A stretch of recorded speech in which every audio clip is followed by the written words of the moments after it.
So after every 2 units, we'll do a project. Will be a larger assignment that we'll work on. And so this is your first one is, and this will open up into another notebook that you'll start and edit with. You want to have a copy of this and share and save this and work with this yourself, your own copy of this.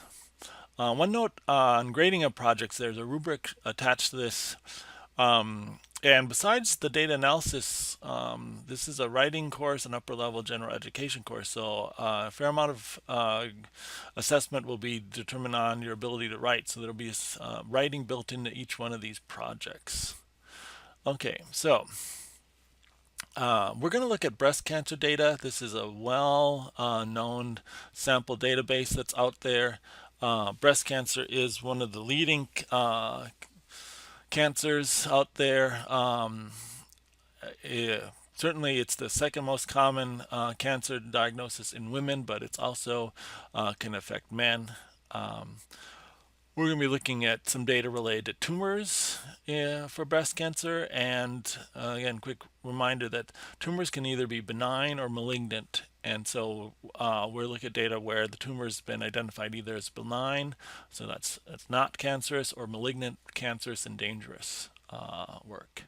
So again, this data comes originally from the University of Wisconsin hospitals and was collected back in the early 90s, I believe, there. It's now been archived and available at the University of California, Irvine's machine learning repository or the Kaggle data sets, among other places.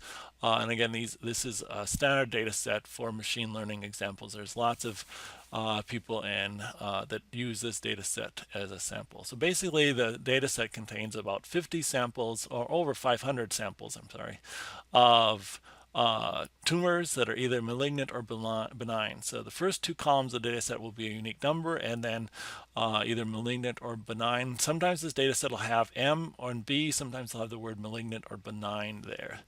And then there are 30 columns that are different features, and this is what we'll try to visualize here. So a little bit of setup here.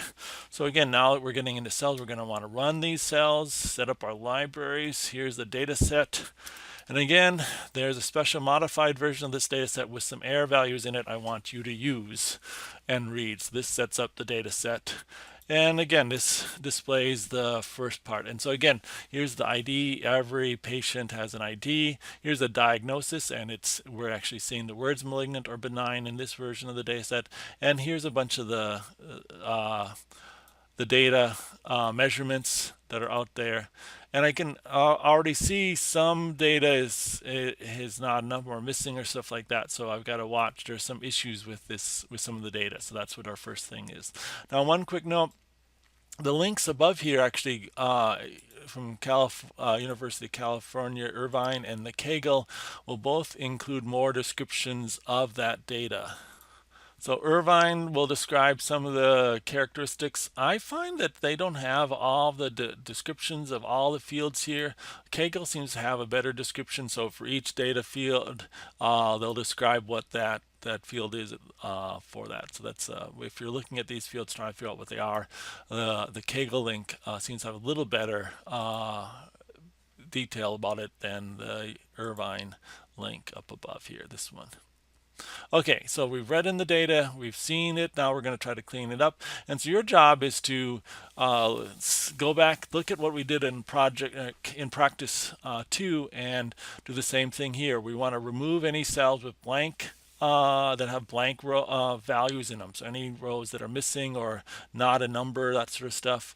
We're going to look for erroneous data, abnormal data. So I've changed some of the data set so that there were errors. Sometimes they misplaced a decimal place or something. And the erroneous data should be quite obvious that it's wrong here, and not just a little bit above average, but way above average. You can see there was obviously a data entry error or something like that for those. So you want to figure out how you remove this data here, and then your goal then is to describe any rows that are removed. So and why they were removed. So see if in full sentences describe what rows were removed and why you were removed. And here should be the data for that. A bonus challenge is you can look and see if there are any extra columns and remove any extra columns, blank columns, things like that. This is just a bonus challenge and it's optional. And again, here's you can display the data when you're done. You can see the final data size here. Right now, this is the size of it, and after you're done, that should change. Now, with since this is a project, we don't want to share full solutions in the discussion area online. But this is like information like, oh, I ended up with 570 rows or whatever. How many did you have? That sort of information is good information to show, or how many columns you ended up. So this is the number of rows and the number of columns. So you feel free to share some of that information when you're working on it or specific things. So. Okay, so your first task is to clean up the data and set it up. The second task is to visualize the data more here. And what I want you to do is create 5 visualizations here. So this is one sample visualization, and then I want a description of each visualization, and it should be a couple paragraphs long, the description of each visualization. The description should have this information in it. So this is a sample, this visualization 0. This is the code for visualization 0. And here's the description of visualization 0. Now down here, you put the code for visualization 1 and then the description of visualization 1 you could put in there. And then code for the second, third, and fourth, and then the descriptions.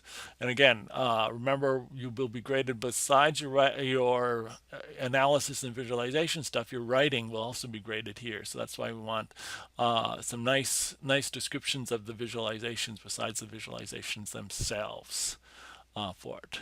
There's some links here to some places that do this visualizations. You're certainly welcome if you just look at practice 2 and take some of those visualizations, modify them for this data set where our data set is not called iris now, it's called cancer. But many of those statements from practice 2 will come in here. But there are also links to other ones here. So this is a Kaggle worksheet that someone just created, and then again they have some interesting visualizations there. This is another one. This is a blog post, but again, a Jupyter notebook here. And they're, again, just showing some neat visualizations. Let's get down to the visualizations here. Some interesting visualizations of the data here. So find some visualizations, again, using either practice 2 or else looking at some of these links. Put those in here and describe each visualization. So that's your main, there are 2 tasks. Remember, share and submit this. Go back to Blackboard and share and submit this. Okay, hope you enjoy this task.